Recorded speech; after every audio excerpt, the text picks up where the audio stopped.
Hi again. Hi, happy Thanksgiving week here in the States. It's this time of looking back and being grateful for what you've had.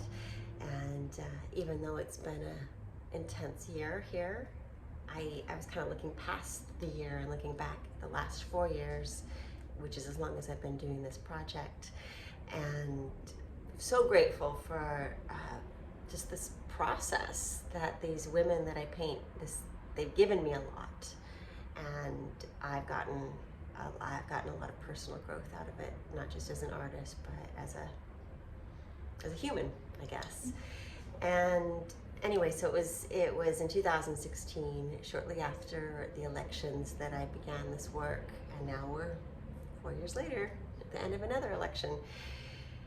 And sort of pulling full circle, I was thinking about who I had painted the most and who had sort of spoken to me the most, in a sense.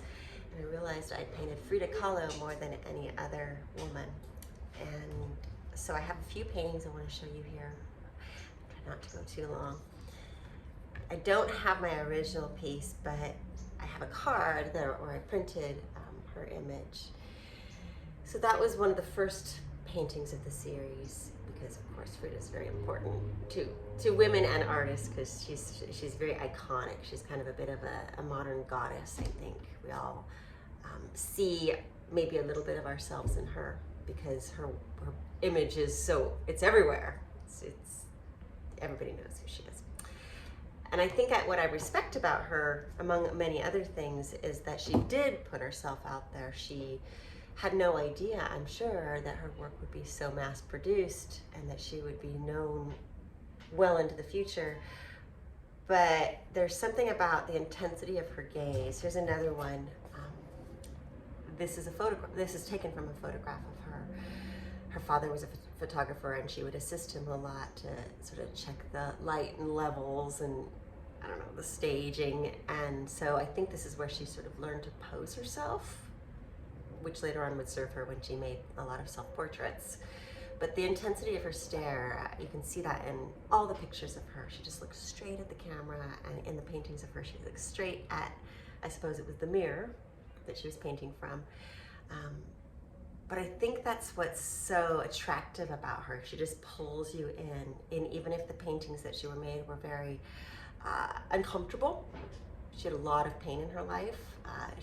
I won't even go into all of her history, but she had polio as a child, and she was in a terrible accident when she was 18. And she was bedridden, and she actually learned to paint while she was bedridden, and she struggled with chronic pain, and she wasn't able to have children, all kinds of things through her whole life. And yet she just put herself she just put her image out there. And I think when we look at it, we can see so much more than just a picture of a woman. We see the things that were going on inside of her. And even though I'm a painter coming in later on, I feel like I can still grab onto some of her emotion. So she was very generous with that. And here's another one that I did recently. I finished, it's from the last painting that I've done. And she has a very different look in this one, which I suppose reflects maybe where I am. Because again, as a portrait painter, we're trying to get to the essence of who we're painting and learn about that person and honor them, but also there's always going to be a mirror, a reflection of who we are. And I can see, as I look through the different Fridas that I've painted, a little bit of a mirror of my own self in there. And so I think I am at a more serene place than I was 4 years ago, and ups and downs in those times. Now, next painting I make of her may be really intense again, but this is sort of the artist process, and also, you know, I think Frida gives us that, and I think that's why people love her work so much, even though we have our own relationship to it. So anyway, thanks for listening, and thank you for supporting me, and yeah, happy Thanksgiving.